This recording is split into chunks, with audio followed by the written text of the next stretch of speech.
I'm ChosenArchitect, and this is all the mods 10 to the sky. Now, over the last few episodes, we have worked on several tech-related things here in all the mods 10 to the sky, and today is no different because we are going to advance ourselves even further. But we're going to be doing this within the Just Dire Things mod. Chosen, you've been doing the Just Dire Things this entire time by hand. Yes, I've been doing it manually up to this point, and I'm getting kind of tired of manually crafting all of the different components needed to make all of the advanced things from Just Dire Things. So one of my first tasks is going to be automating those individual ingots. Right, so all of these individual, like ferric core, blaze gold, right, and eclipse alloy, all of these things, and celestigem, all of these things I really want to get automated and set up where I can just simply request them with Applied Energistics system. But our ultimate goal for today is to actually automate time crystal production. So that way I can get myself a time wand and we can keep it constantly filled with time fluid. But it's not just for the time wand, because technically to complete the star, we need a paradox machine. And to make a paradox machine, we need quite a few time crystals. And also, the time wand is going to be really, really helpful when I dabble into bees in the future. But hold your horses just a second. We're not getting into bees today. No. That is going to be a little bit later. And that's why I was saying that, well, getting this up and running today is going to be very helpful. That way we can make sure we have a nice supply of time crystals. So today we're going to be playing around with some Just Dire Things madness. I would love to hear from you down in the comments below. What's your favorite thing from Just Dire Things? Let me know. Now I'm thinking up here might be just the place. We can have time crystal teleportation automation happening over here, and like over here we can set up the automation for producing all of our different ores and ingots. Now I've automated this before using just Applied Energistics, and it was actually a really neat method of doing it. But today I do want to try and just utilize the Just Dire Things mod itself, while also of course incorporating Applied Energistics into the system. Like, we are going to set this up on a request crafting. So what I need to do is I need to get ores that essentially spawn around this thing, and they need those blocks to get placed around it. And then once those blocks have converted, I need those to be broken and then returned back to the Applied Energistics system to complete the craft. But we also need to have the Shadow Pulse goo constantly clicked with its catalyst. For example, that skulk right there. Now to click this, I want to try and use something like a simple clicker from Just Dire Things.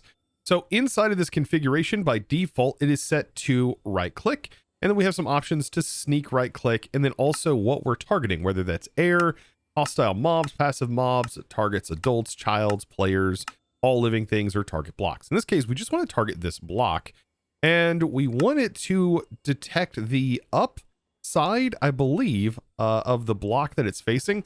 So if I was to technically place in some skulk, and this clicked on the 20 tick, you can see that it tried to click, I believe, from the top side here, and it's just continuing to click and try to click and place this in every 20 ticks. And that is working just fine.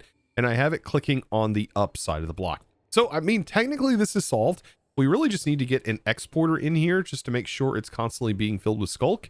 And at least keeping this thing charged up has now been solved. Now everything else should fall into place quite easily, right? We can use an advanced block placer, and I've placed in some very specific blocks that are right here, and that are different from the main terracotta. And you can use any kind of block for this, but what I could do is, let's just put it like, I don't know, right here for right now.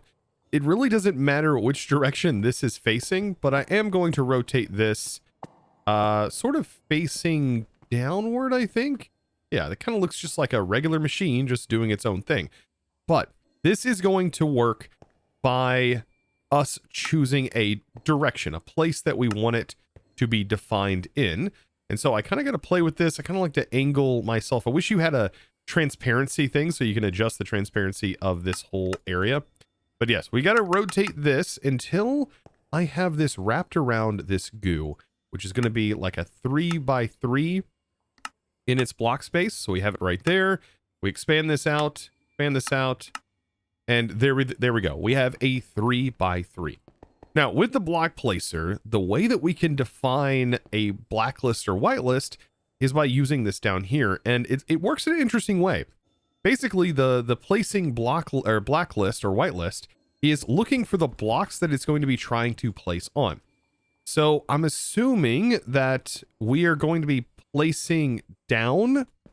So placing on in the downward position as if we're clicking right here, unless it's meaning clicking onto the top side of a block. And in that case, we would want to click on the up side of the block. We're going to have to play with this and kind of see how this is going to function. But we do want an allow list, and we only want to allow blocks to be placed on the terracotta tiles. So let's place that in the whitelist, grab a gate, give it some power, and let's just see where it actually places blocks if I give it some blocks to place. Let's see. It is not placing on the upside, so let's try on the down. Okay, so down seems to be the direction. And notice, by the way, it placed it only in the position that I have defined the whitelist for. And that is exactly what we want to see happen. So we just had it place some iron. It converts it pretty darn quick, honestly. Like, this is a pretty decent speed. I can go in here, I can break these, but I kind of want to use a block breaker to do this, right? So the block breaker, we're going to use a Celesti Gem pickaxe. And I mean, that shouldn't be too difficult for us to do. We just got to get some auto smelt going. Now, something else I could put on the Celesti is going to be a teleportation upgrade, which is pretty neat. And I'm going to use it actually in this case. And the place I'm actually going to send my ingredients to is just going to be any IMI interface that is nearby. I think this should be fine. Actually, you know what? I think we have to define to be able to complete a pattern. No. We should be completely fine actually just sending this to any interface. But I kind of want to link it to the pattern provider that originally sends the product. That way it just instantly gets sent back through that pattern provider. So I've redesigned this just a little bit. I have my pattern provider here, and that is where I'm actually going to send the ingredients back. And it actually does select the specific side of the block if you did happen to want a very specific return. So when the ingredients get broken, it's just going to get sent right back into here. So back on to the block breaker. I've defined this as the area, but what we really need to do is we want to make sure that this is set to allow only, and we only want to break within this radius very specific things. And that's honestly any of these like individual crystal clusters. And I might as well drag them all into here because eventually we could set up coal to be done this way, right?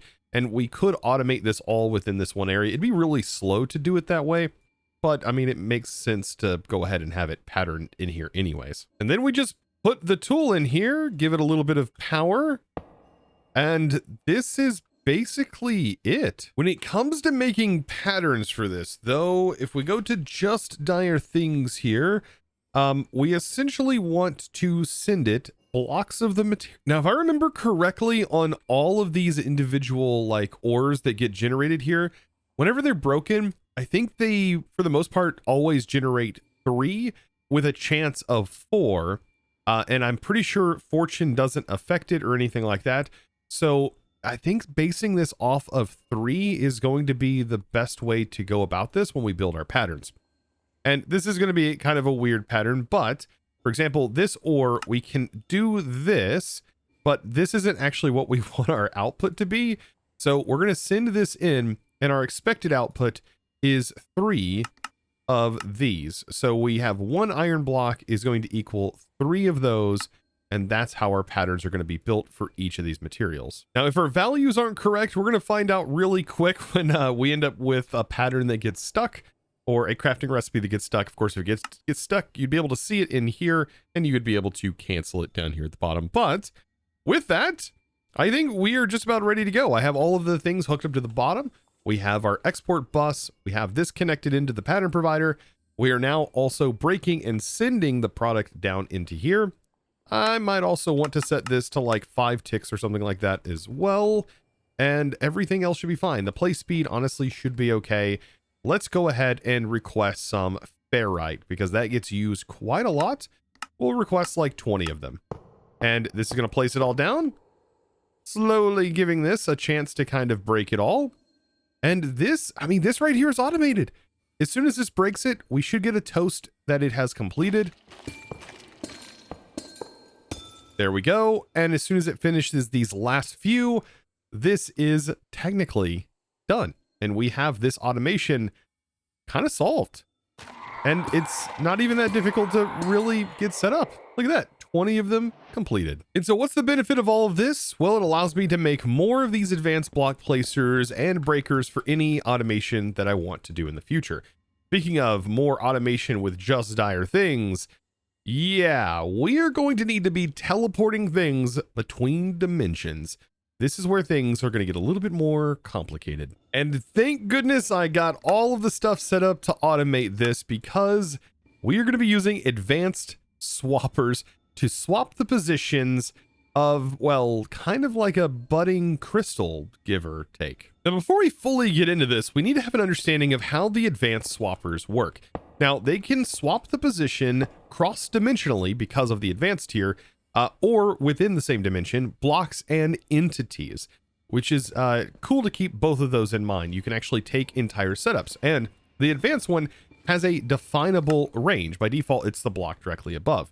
So we could expand this and encompass multiple blocks, which is something we're going to do here in a minute. But the way we link these is by using the ferrite wrench. We right click here on the other one, and then inside we'll see that they are bound together. Now, I am going to need to power these, because these do need power in order to function.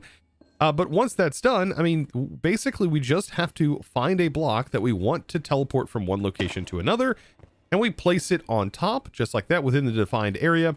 And then we're going to have to give it a redstone signal, because by default it is in pulse mode, but we could have this constantly swapping technically, but it's best to be controlled in this way. We right click, and as you can see, it teleports over there. But it's if any of them receive a redstone signal, you'll notice that it pulses back and forth. Pretty cool. And if you change this to target passive mobs or even target player, you'll notice that we can actually teleport ourselves back and forth. Look at that. I just got teleported. Look, hey, look at there. Now, something that goes really, really well with the swapper is some sort of detector that can detect different parts of the game and emit a redstone signal based on that. And one of the best ways to do that is by using the advanced sensor, which I find to be one of the best ways to just observe things happening in a world and then give a redstone signal based on it, and checking like very specific block states.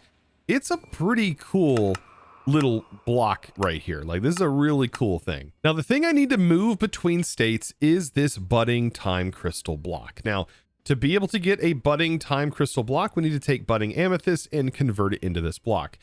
The interesting part about this is once we do this in the overworld, when we place this time crystal in the overworld, it's going to begin to absorb the energy within the overworld, and it's going to kind of change states. Once it changes states, we then need to take it and we need to send it to the nether. Then it's going to absorb some of the nether, and that is going to change its state once again. Then we need to send it to the end, in which it will then absorb some of the end, change its state, and then it is going to actually start growing some crystals. But after it grows its crystals, it might at some point stop and change its state back to the original state here as a regular budding time crystal block. And at that point, we need to teleport it back to the overworld to restart this whole process. And within that process, we do not want to lose our time crystal clusters. So we want to make sure we encompass it enough to be able to include those time crystal clusters in the teleportation. Because if those get broken, we actually get nothing from them. The only time we get something from these is if they are fully grown and are being actively harvested. Now, if we can get the whole basis of this up and running, I think it'll be really fun later to try and figure out ways to potentially accelerate this process. But for right now, just getting the basics of this setup is going to be what I want to do. So I think right here on the center block will be a pretty decent spot for me to have the advanced swapper. And then what I like to do is just simply encompass the entire build here. I can use like a coal block, for example, to do 1, 2, 3 blocks up, and then we place another swapper, and then we just need to rotate this down And this is actually going to be the defined area for both of these. One is going to be the receiving location. So this is going to be linked to the one that's in the end. And this is where things start to get a little bit more confusing. So let's think about this from the perspective of this is what is actually going to do. The bottom is going to do the teleporting to a location, and the top is going to be the taking to send to another location. And so what we can do here is, because the top one is going to be the one that is sending, we can also use it to be the one that is ultimately going to be pulsed with redstone. So we can just slap the sensor directly on top, and the sensor really doesn't matter its orientation here. I think setting up something like this is going to work out just fine, because these all need to have an area defined. So let's go ahead and define a perfect square of a 3x3 and make sure that it is centered perfectly right here. And this is technically where the time crystal is going to go. And so, yeah, I've got to do this for everything. So this one is set up this way. We also need to do a 3x3 on this one too. And we need to make sure these are all positioned. We actually, on the top one here, it actually doesn't need to be a 3x3. We just simply need to detect the singular block that's on the inside. So just like that, and that is going to be more than fine. And here in a second, I'm going to talk about how we actually detect and change the different states of this block. And now I think I have just about everything ready to go for this one. We now need to basically set up the advanced sensor and tell this when to teleport the block to the next station. So inside of here, we look up just dire things. We can set up a whitelist to only allow this to send a redstone signal once a condition is met. So how do we define a condition? Well, if we define this by pulling this over into the settings, it says we can right click for some settings. Whenever we do this, we probably need to hit Control and O to remove JEI. But inside of here, we will have different stages, and there is any, there is 0, which I believe is the base stage. There is after it has absorbed the overworld, which is stage 1. Then it is after it has absorbed the nether, which is stage 2. And then there is after it has absorbed the end, which is stage 3. And stage 0 is back to this particular state.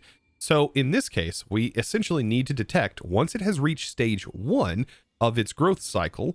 And once it has reached that, emit a redstone signal pulse, which I believe this is set up automatically to do that. It's just going to send a weak signal.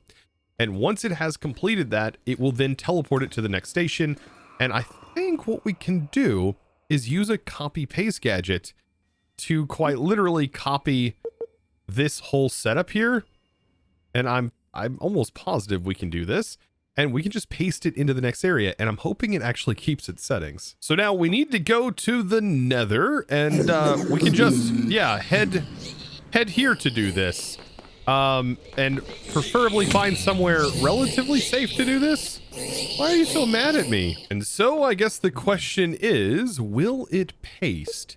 So I am going to lock its position right here. This would be exact. I'm going to break this block so we can place it right here in the nether.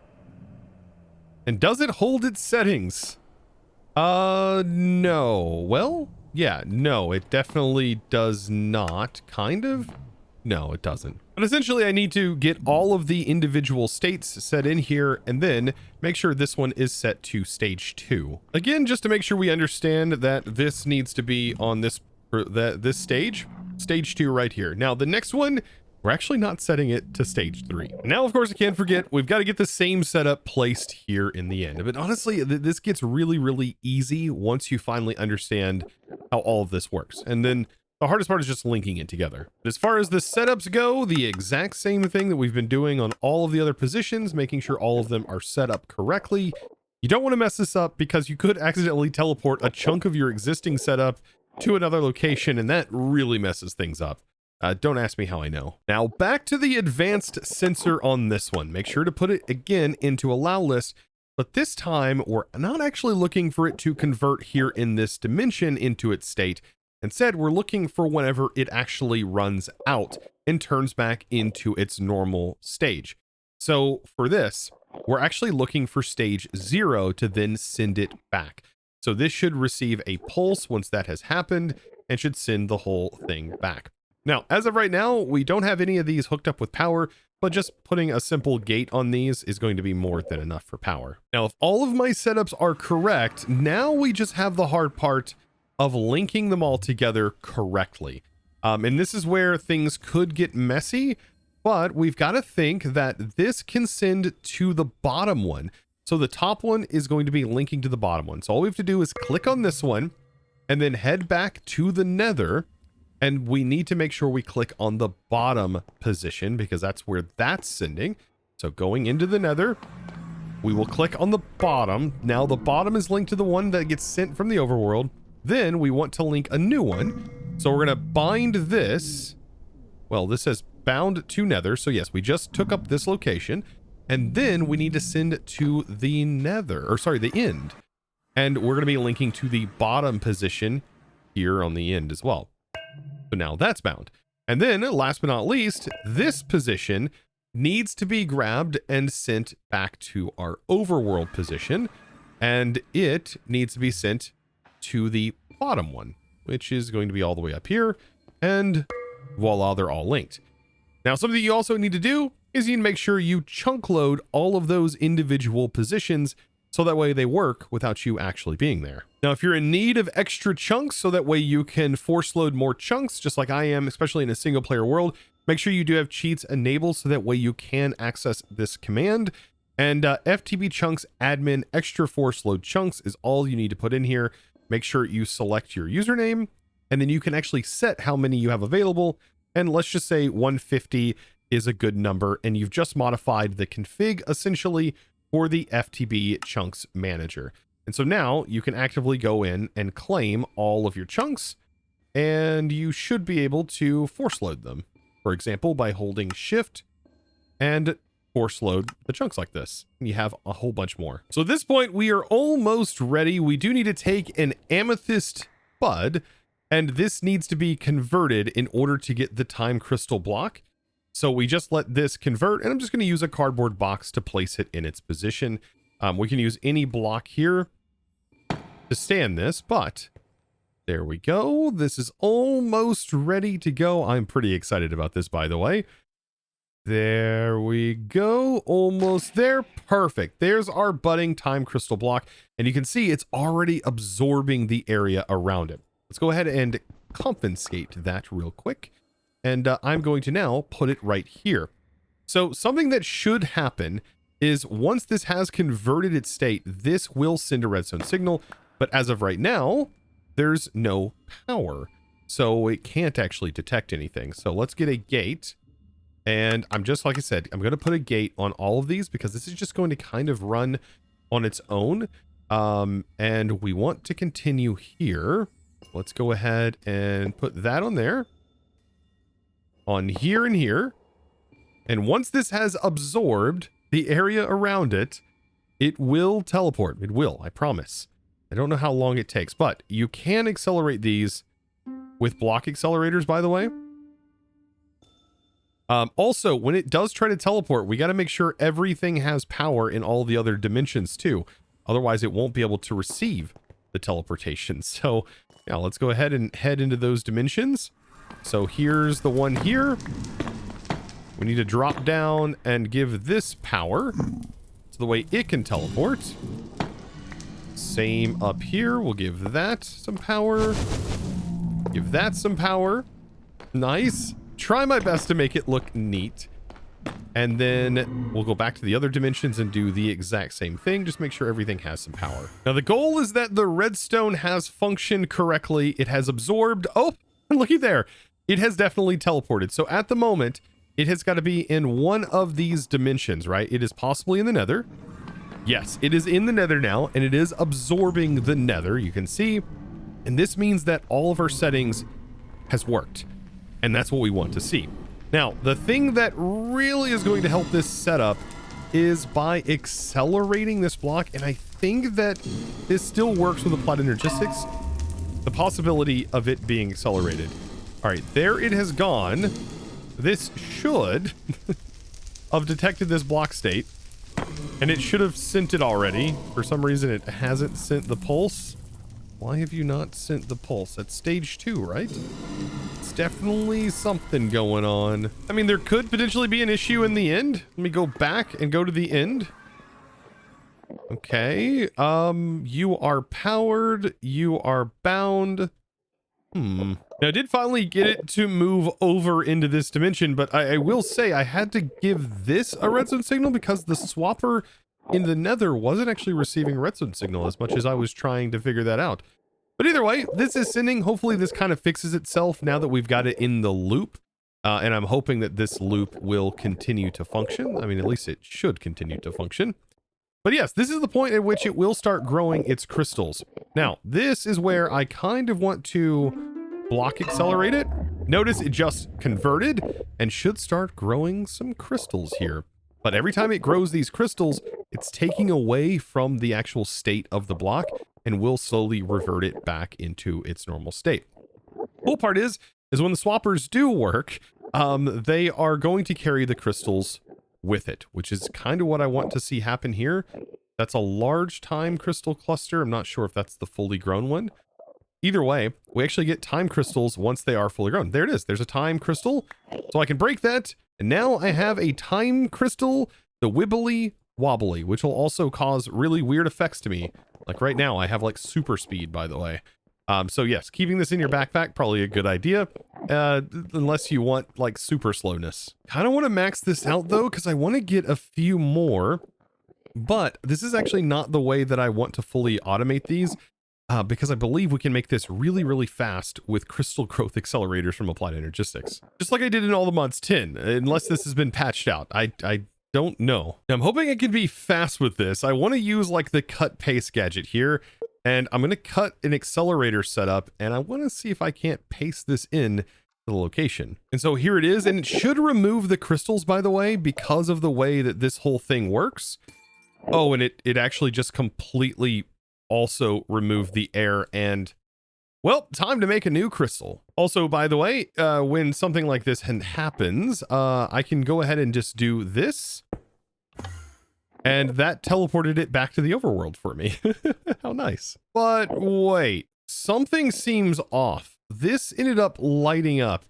Does that mean that this is actually teleporting the light sources from my feral flare lanterns here? Oh no. Oh, it's 100% doing that. That's so strange. Well, let's hope this doesn't bork up anymore. Here we go. I might have to fix like the way the light is handled or something like that, but we'll place this in. Oh boy, that instantly teleported. And it is instantly back. Okay, but the crystals aren't really growing. What? How did that get here so fast? What just happened? I mean, it's good that I've seen it teleport back, but I'm assuming it's stuck in the end because the crystal has fully budded and the time crystal will no longer try to do anything because nothing has broken this crystal. Wow, this is going to be fantastic. Okay. So, since we have this, we could use a block breaker, by the way, and just attach it to the whole setup and just give it some power so it can teleport it around. And like, we can use another teleportation tool to be able to just instantly teleport that thing. Oh, this is going to be great. I don't know if this is going to help or not. I don't know if fortune actually gives you a bonus here, but I am going to put a high tier fortune on here just to make sure. And I have my teleportation module, so that way it should be able to teleport, I think, cross-dimensionally. At least I hope. And I can have this send to quite literally any interface. For example, this one right here, that should be more than fine. So let's see what we can do. We can place this. It should automatically, by default, detect the block directly in front of it. That's exactly what we want. We want an allow list, and we only want to pull from a time crystal cluster when it is at max. So once it has done that, we should be fine. It breaking on the down, I don't think should matter. And it should teleport it to the position that it is locked to. Oh, that is beautiful. Okay. And then last but not least, we just need to give it some power. And by placing a gate on here, that should break. And we should have time crystals technically in our AE system. This is going to continue to grow, or at least I think it should continue to grow until it teleports the entire setup, by the way, back to the overworld for us. There, oh, there it went. And, oh, look, it just took the whole thing. And then it should just make its way right back. Oh, and continue to loop this indefinitely. Oh, that's great. I'll tell you what, my solutions to this have just gotten easier and easier and easier to handle. This is a really quick way of generating these things, by the way. Oh, and also you could technically break the crystals on the bottom by changing this thing's range. If we take this out, we can actually adjust the range of this. And I'm hoping that the range will work if we drop it down when it is teleported. I would assume that it will work. And now it will grab both the bottom and the top crystal and should be able to break both of those respectively. Look at that. And back home, looky there. We already have 8 time crystals that have built up inside of here. That's beautiful. Now, I bet it would be even faster if we did use the new applied energistic setup, but there is a downside to that, and that is just constantly supplying it with power. But I guess that could be made even faster in reality. I mean, it would be just teleporting really fast, but we could also generate a lot more time crystals that way. And you know what? With a setup like this, I could completely change how this thing looks. For example, we can have the directional, making sure it grows from the top. So I could place this right here, making sure I get rid of that. There we go. That will make it grow up, which is in its current position. And we won't actually have access to the bottom anymore. So shrinking this down would actually work just fine. Shrinking it down to a single block, going back up. Okay, so the only spot it has to break is right here. And then we would replace the other one with the boosted crystal here. So there, get rid of these. And this actually doesn't need power. This is the only one that is going to need power. And we can just put a gate on it, I think, from the bottom, potentially, to provide it with power, and those will get transferred. Oh my goodness. It grew these or something. Like, is this actually forcing it to grow? Oh, it's not forcing its direction. Maybe this does need power. Maybe the update actually fixed that. Okay, so now the only place it should grow is up top. Aha, yes. Okay, no, it grows on all faces. Oh, strange. This actually doesn't respect this. Ooh, so I have an even better idea here. I can get rid of this and this, break this one, and I'll just have a singular one that is down here. And we could just rotate this facing that direction, which should be fine. Modify our working area. That receives some power, which will continue to grow this thing. It'll be back really quickly, don't worry. There it is. That is so fast. Okay, and then we can change this to break in the full area, and it will break even more crystals. That is absurd. There's its full working area. Like that. Same filter, but all we have to do now is put this in. That's going to continue to do its thing. Oh, perfect. Goodness, this is so satisfying actually watching this whole thing happen. In the back here, I got rid of it, so it's growing it on every face except for the bottom. I mean, and this seems to be working about as fast as just using our regular accelerator. Super quick here. Now, of course, to be able to use a time wand, which we now have access to, by the way, we can actually craft up a time wand. We are going to need time fluid. So this is a tick accelerator, much like the time in the bottle. However, the time in the bottle is limited by actual time, which the time wand is not. It just requires a little bit of automation. So this right here, I have an advanced sensor. I have a fluid placer, which is going to place water right here. I have a fluid collector, which is going to collect the time fluid. And I have an advanced dropper here and advanced dropper here to drop 2 different items that are going to be required in order to change this fluid. So what we really need to do to trigger this first item here, which is going to make the time fluid, if we pull this up. So what we need to do is drop in, to make polymorphic fluid, we need to drop in the polymorphic catalyst. So we are going to need to craft polymorphic catalyst as needed and have those requested and sent over here. After that has been detected and dropped in, of course, this is going to be based on water going into here with a whitelist filter. Let's go ahead and drag a water bucket, because Just Dire Things uses a bucket. So when this detects water in this position, which we have to define the position, by the way, that'll send a redstone signal. We put this into pulse mode, and that is going to send an item that is directly in front of it into that water. So this, in theory, should instantly craft polymorphic fluid, so long as this has the catalyst in stock to be able to do it. And same for the other side, by the way. We really want this to send a singular item whenever it has received the water. The only issue that's going to happen is this will probably have to be jump started, unless I can change the way this signal works. And I have this where it only receives a signal to send a redstone signal, or to send the item out. I'll figure that out in a second. Now, the same thing over here is going to happen, except this is going to be whitelist. We need to do just dire things, and we need polymorphic fluid. Whenever it sees that there is polymorphic fluid, I want it to send a redstone signal that is then going to allow this to work.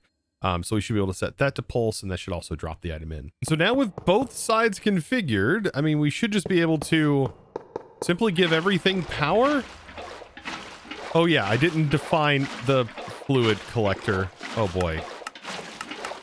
Yeah, we need to make sure that stops. Well, at least that worked. This did not work. We will have to change that here in a second, but oh, how do I get rid of the water in here? I think I can just break this. Yeah, and I should be able to place it in here. This will make sure that it doesn't have any power whenever I place this block down. Okay, I almost forgot. This one does need a specific configuration because this is going to be the time fluid. So we need a bucket of time fluid that goes in here, and then I can give it a little bit of power. And I think this is on track to somewhat working here. Like I said, I think I do have to kind of jump start it. Throw that in there, and then that turns the time fluid. There we go. Yes, and it is now working. Beautiful. But it does have to be jump start. That is completely fine. This is going to fill up, and it's going to be constantly running as of right now. And this is going to allow me to send this to the AE system. And so what I'll be able to do is go into a cell workbench with a fluid disk in here, and we can say time fluid, and then I can just use an importer to send this into our main system on anything that is of a higher priority. For example, this one has a high priority. I can just place this in here, and our time fluid should go in there first. And to be able to do that, we can just use a fluid drawer. Let's get rid of this. I already replaced it on the other side. And then a puller upgrade that should hopefully pull the fluid from the top. Oh boy, I've already changed the wrong side, didn't I? There we go. Got that fixed. It is now pulling from the upside. Perfect. And then I lock it with the configuration tool and add it to our system.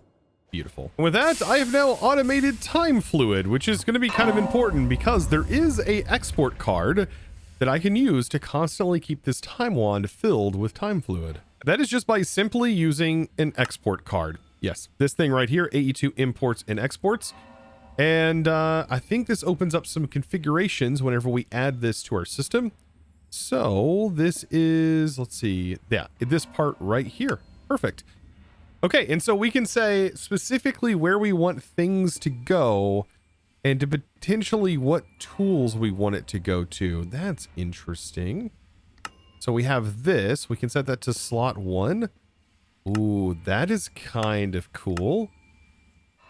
If that's there, and we have slot 1, and we say time fluid, and we set that to export, oh, it stays constantly filled now. And we can accelerate, and notice, by the way, it instantly refills with power and time fluid for us. Doesn't get any better than this. And so this will be pretty nice. We can let this fill up to like 304 buckets. I think that's more than enough. And then the buffer in here will fill up. And then this operation will actually just stop because of how I have it set up. And then we'll just simply build up on more time crystals. And it'll only start back up again, well, once I start using my wand and it starts consuming more of the liquid. So overall, we have essentially automated everything needed for constant use of the time wand acceleration. Oh, how if only this had the ability to be put inside of a user and just automated for things. I mean, you could change it in the config, but you know, I'm not doing that this go around. Would be fun though, fun to automate. But I tell you what, today was absolutely wild. Automating the time crystal, my goodness. Now we have unlimited acceleration possibilities thanks to Just Dire Things. And if you learned something, I know today was full of a bunch of information, but if you learned something new today, be sure to click that subscribe button if you haven't already. And well, give this video, guys, a huge thumbs up. With that being said, it's now time to thank today's supporter of today's episode. And that amazing thanks is going to go out to Combo. Thank you so much for your amazing support and choosing to support me over in the Discord while becoming a Discord premium member and just supporting my content one of the best ways possible, getting access to the supporter servers, world downloads, and all kinds of other fun perks over there. So guys, be sure to check it out. Link down in the description below. And I look forward to seeing you in the next one. And as always, thanks for watching.